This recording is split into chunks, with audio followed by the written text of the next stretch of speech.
This story is titled, My Wife Abandoned Me to Find Herself. When she came back, she found divorce papers waiting instead. Now she is begging me to reconsider. Hey everyone! Before we jump into today's video, I need your help. We've noticed the channel is losing some traction, and subscribing is one of the best ways you can support us. It's quick, free, and it helps us keep bringing you awesome content. Your support means the world. Let's keep this channel growing together. Thanks so much. Now let's start the video. Hey everyone, I don't really know how to start this, so I'll just dive right in. I've been sitting on this story for a while now, and I don't know if it's because I'm still trying to process everything, or because I've been so busy holding my life together. Either way, here we are. So, I'm 48 male, my wife Donna, 47 woman. We've been married for 25 years. Well, almost 25 years, if that still even counts anymore. We've got 2 great kids, a daughter, 22, finishing college, and a son, 20, who's in the military. Life wasn't perfect, but we made it work. And for most of those years, I thought we were a team. The last 5 years or so have been hard though. I'm not going to sugarcoat it. Donna's mom developed dementia in her early 60s, and when her dad passed away, there was really no one else to take care of her. So, Donna asked if we could move her in. And look, I'm not a monster.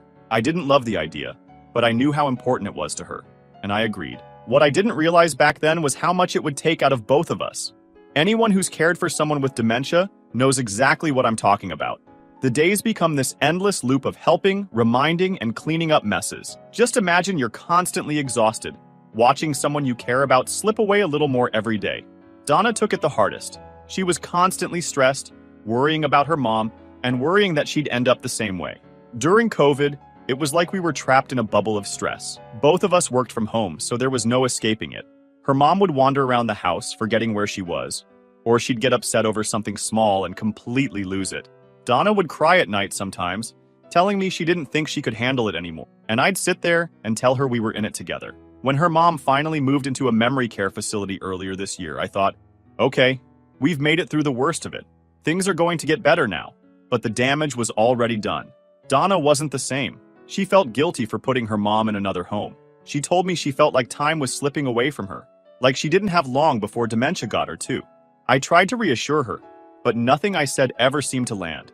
We'd always talked about traveling once the kids were out of the house and her mom was taken care of. That was the plan. We'd sell the house, quit our jobs, and travel the world together. We even had a timeline. Summer of 2023. We saved for it. We talked about it for years. I still remember when Donna said that one day, it'll just be you, me, and the open road.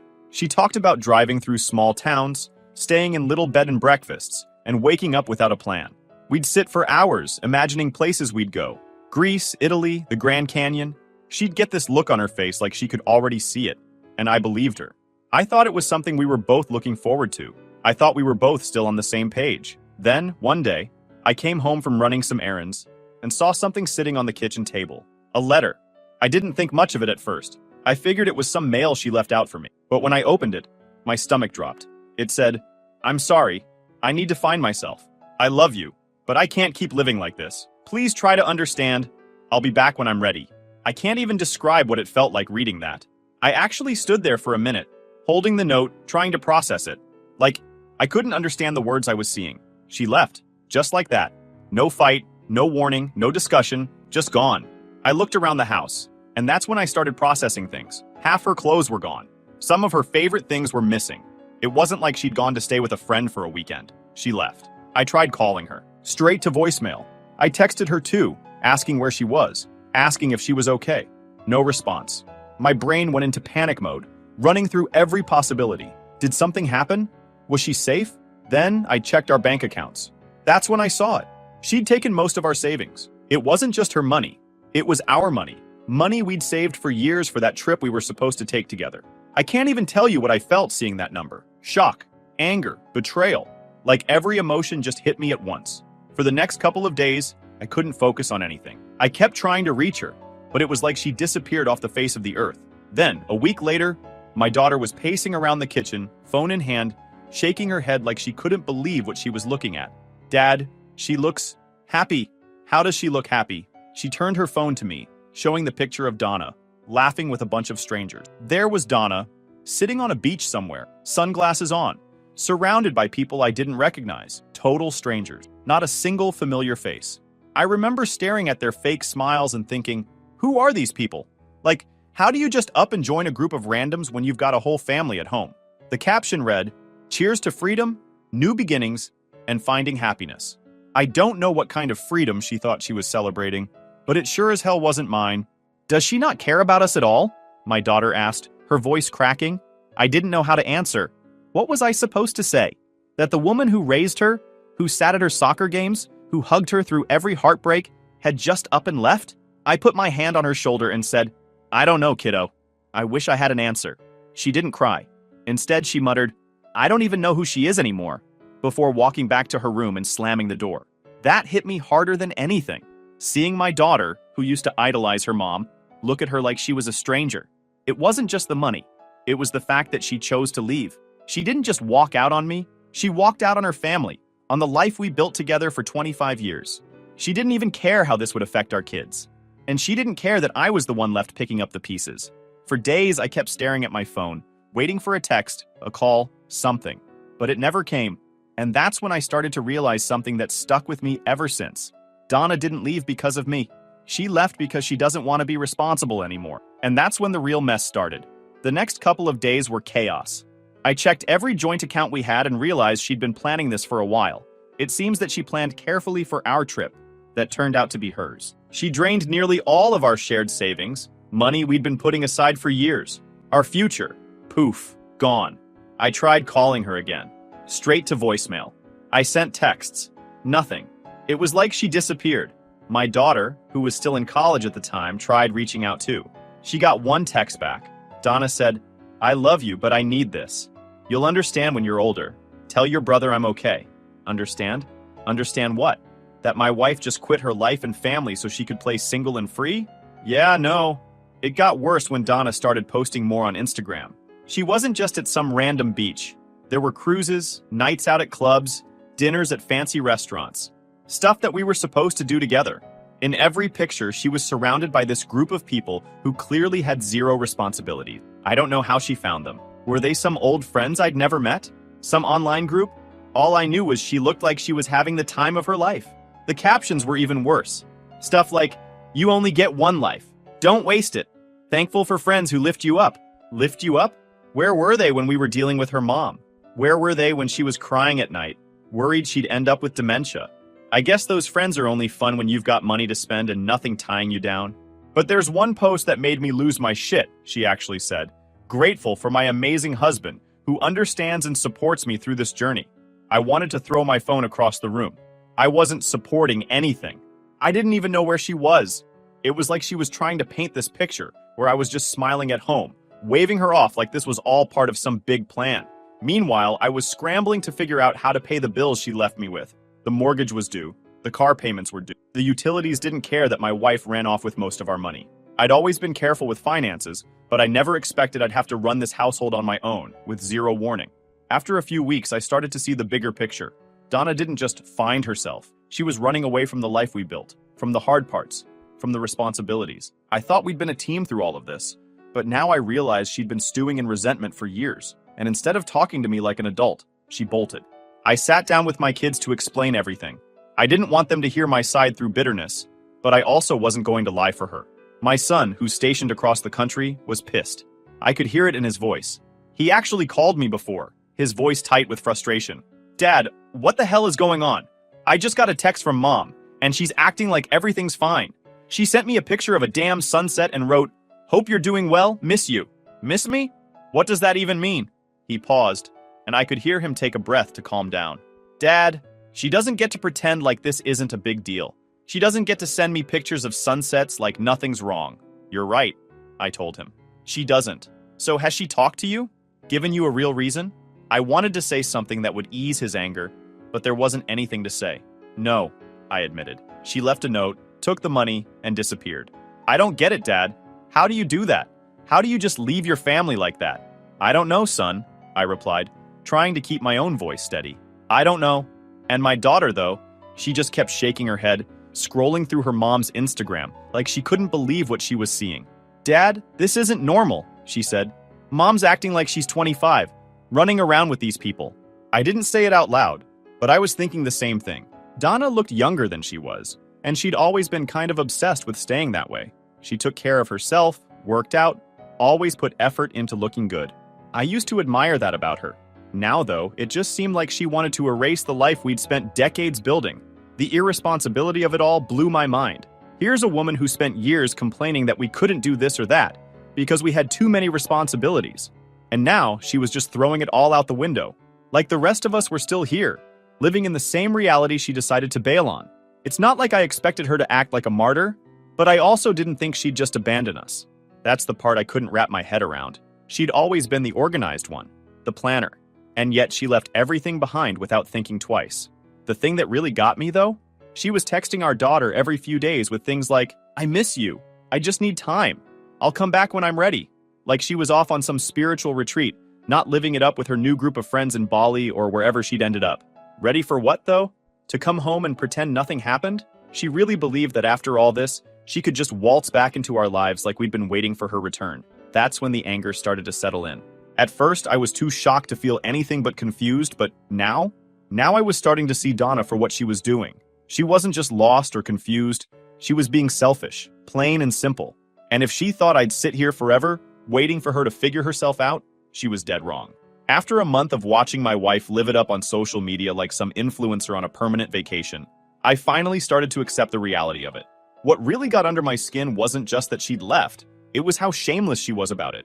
Every time I thought she couldn't possibly surprise me anymore, she'd post something new.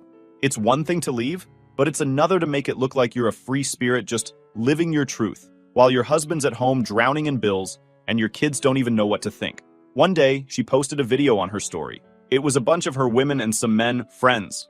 In the background, you could hear someone saying, "Donna, you've got to stay with us for the New Year's party."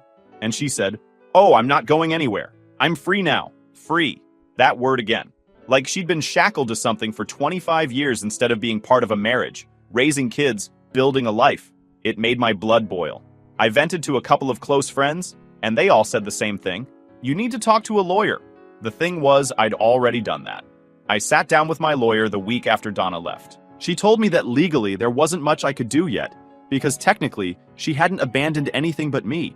If I wanted a divorce, I'd have to wait for her to come back, or at least make herself available to be served papers. In the meantime, I shut down every credit card she could still use, froze anything she might try to access, and made sure her phone was off our family plan. The phone thing turned out to be pretty genius on my part, because when I blocked international calling, she ended up removing herself from the plan completely. Small victories, I guess. A couple of weeks later, I heard from my daughter. She called me after getting off the phone with Donna, her voice shaking with frustration. Apparently, Donna told her something along the lines of, "I just need to live before it's too late. You'll understand one day when you have your own family." That sent me over the edge. My daughter, bless her, tried to talk some sense into her. She told Donna how hurt we all were, how this wasn't just her life to run away from. And what did Donna say? "I need to be selfish right now. I'll come back when I'm ready." Selfish? No kidding. It wasn't long after that conversation that I saw her post something about being in Bali with her tribe. Her tribe. She had a new word for her group of freeloaders now. I swear she sounded like someone who'd read too many self-help books. Here I was, working long days to keep the house and cars paid for, making sure our kids didn't completely spiral from this, and she was dancing barefoot at some beach bonfire with her new tribe. No responsibilities, no shame. At one point, I actually started wondering if she planned any of this out before she left. Did she meet these people online? Were they some kind of group who convinced her to run away? The more I thought about it, the more it felt like she'd been preparing for months. She must have had the trip planned. She must have been talking to these people. Hell, she probably quit her job weeks before I even noticed she was unhappy. But the thing is, whenever I tried asking her for an address to send her legal paperwork, because yes, I was done waiting, she texted back, "We'll talk about it when I'm ready to come back." She actually believed she could just waltz back into our lives, like we'd all been sitting around waiting for her to find herself. I guess that Donna didn't think she'd done anything wrong. In her mind, this was all perfectly justified. She deserved this, and we were supposed to understand. The entitlement was insane. By the end of that month, I'd had enough. The anger was starting to outweigh the confusion. This wasn't some midlife crisis anymore. This was who she was now. And I wasn't about to sit here and play the role of the supportive husband. So, the next day, I called my lawyer again. I told her I was ready to file for divorce. She has to find a way. No more waiting, no more hoping. I wanted out. She told me we couldn't officially file yet because Donna was still off-grid, but we could have everything ready to go. The papers were drawn up, asset division, repayment for the money she took, the whole thing. The lawyer explained that since I'd been keeping up with the mortgage and the bills alone, the courts would likely factor that in. The plan was simple. When Donna came back, because eventually she'd get served. No explanations, no apologies, just papers. I'll be honest, deciding to divorce her wasn't easy. You don't spend 25 years with someone and just let that go overnight. But I wasn't the one who left. I wasn't the one who drained our savings and posted selfies with random strangers in Bali, while my family picked up the pieces. Donna made her choice. Now I was making mine. Thanksgiving was coming up, and I wasn't sure what to do at first. My daughter didn't want to stay home. Too many memories of family dinners with her mom. I didn't blame her. My son couldn't come back from his base, so it was just the two of us. Then, out of nowhere, Donna's sister called me. She invited us to their house for Thanksgiving. At first, I didn't know what to say. Wouldn't it be weird? I didn't want to show up and have everyone staring at me, wondering what Donna was doing. But her sister said something that stuck with me. Don't let her choices stop you from having a family. So I said yes. We drove up to Donna's sister's house the day before Thanksgiving. I was nervous as hell. But when we walked in, it wasn't awkward. It wasn't weird. Donna's family hugged me, hugged my daughter, and treated us like nothing had changed. I think they were embarrassed by what Donna had done, but no one talked about it directly. They just welcomed us in and tried to make it a good day. At one point, Donna's mom's name came up in conversation, and I thought it might get weird. But instead, her brother put his hand on my shoulder and said, "You did right by her, man." We all know that. That was the first time in months that I didn't feel completely alone. My daughter and I sat around the table, eating and laughing with everyone, and I wondered if Donna even realized what she'd thrown away. She wasn't there, but we were, and we still felt like a family. When we got back home, my daughter posted a picture of us from Thanksgiving. Just a normal photo of us smiling with her aunt and uncle. Nothing shady, nothing dramatic. I didn't think much of it, until Donna texted my daughter 2 days later. "I saw the picture. I hope you're both okay. I'll be back for Christmas. We'll talk then." I didn't even need to say anything. My daughter just showed me the text and said, "She's got some nerve." I smiled a little and shook my head. Because what Donna didn't know was that by Christmas, I'd be ready. The papers were ready. My lawyer was ready. And when she came back thinking we'd talk, she was in for a surprise. The weeks leading up to Christmas were quieter than I expected. I wasn't hearing much from Donna. She wasn't posting as much on Instagram either. No beach pictures, no group dinners, nothing. It was like she was winding down, but not in a good way. I started wondering what was next for her. Did she think this little escape was going to last forever? She had no job, no home, as far as I knew, and she'd burned through most of the money she took. Maybe reality was catching up to her. In the meantime, I was preparing for her return. My lawyer and I made sure the divorce papers were ready to go. She explained that since I'd been paying for the mortgage, bills, and everything else, the courts would take that into consideration. Donna would owe me for what she took, and we'd split assets based on what was fair, not what she thought she was entitled to. I also made sure the house was locked down. The locks were changed, the security code was updated, the emergency key that used to be hidden under the flower pot, gone. I wasn't taking any chances. I didn't know what to expect when Donna came back, but I knew one thing. She wasn't walking back into my house like she still lived here. I tried to keep my daughter in the loop as much as I could without putting too much weight on her shoulders. She was already angry with her mom, and I didn't want to make it worse. One night, she asked me if I thought Donna really meant to come back for Christmas. She said she'll be here, I told her, so I'm ready for her. Do you think she'll be sorry? I thought about that for a second before I answered. I don't know, but even if she is, it doesn't change what she did. A few days before Christmas, I got another text from Donna. Short and simple. "I'll be in town on the 23rd. Let's talk." That was it. No apology, no explanation. Just, let's talk. I stared at that text for a while, half expecting to feel something. Anger maybe, sadness. But there was nothing. If anything, I felt relieved. Relieved that I finally had a plan, that I wasn't waiting around anymore. I texted back one word. Okay. The truth is, there was nothing left to talk about.